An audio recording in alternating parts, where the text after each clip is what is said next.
This video explores the paradox of efficiency and argues that a shorter workweek is the only sustainable response to AI-driven labor displacement. We will examine the structural analysis of labor economics and corporate governance. Companies are cutting staff as if automation were perfected, but it is not. Current AI systems are limited in human judgment, context, and ethics. Yet, firms are proceeding with workforce reductions based on theoretical efficiency gains, creating operational gaps. The driver of current layoffs is performative automation, not technological determinism. Layoff announcements signal shareholder value and lead to a stock price bump, externalizing the cost of technology's incompleteness onto the remaining workforce.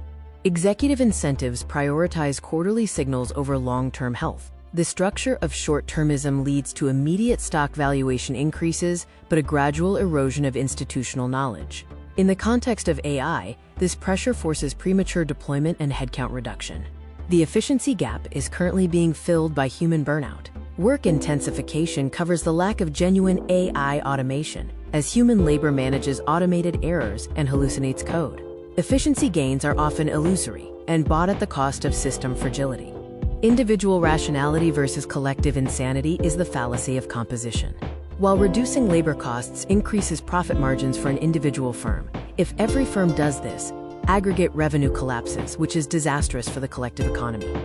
Without intervention, AI-driven displacement triggers a self-undermining economic cycle, a Keynesian contraction. You cannot have mass production without mass consumption. Widespread layoffs lead to demand destruction, corporate revenue collapse, and further cost-cutting.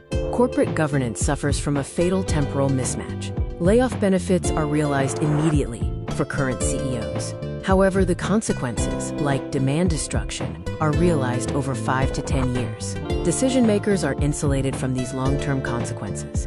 The 40-hour workweek is a legacy policy decision, not a law of nature. Historically, every reduction in standard weekly hours was met with predictions of economic ruin, but instead, sustained growth followed. For example, Henry Ford adopted the 5-day week to boost purchasing power.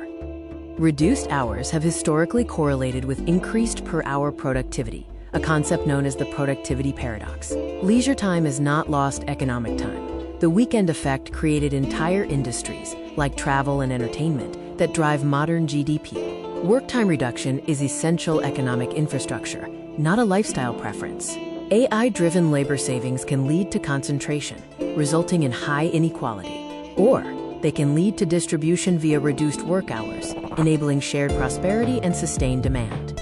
We propose a policy framework for the AI transition, the graduated reduction. This framework involves 3 phases: statutory reduction to 38 hours, an intermediate adjustment to 36 hours with work-sharing incentives, and the new standard of 32 hours.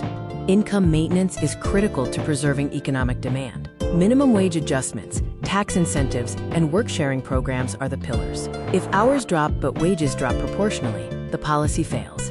Income maintenance prevents the Keynesian contraction. We must enforce conditionality. No AI subsidies without workforce transition plans. Public capital, like tax credits, should only be granted to compliant firms that meet retention plans and work hour compliance. Public money should not fund the displacement of the public workforce.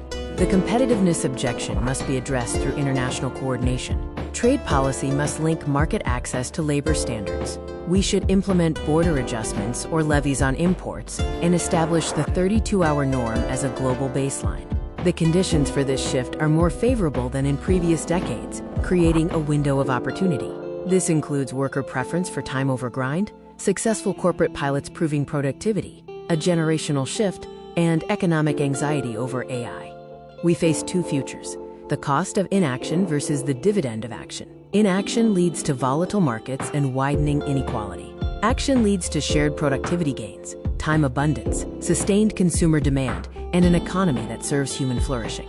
We must choose between a market that cannibalizes itself or one that adapts to abundance. AI is a time saver, not a job killer. But without policy, saved time becomes unemployment. Proactive intervention, like a shorter workweek, is the only prudent course.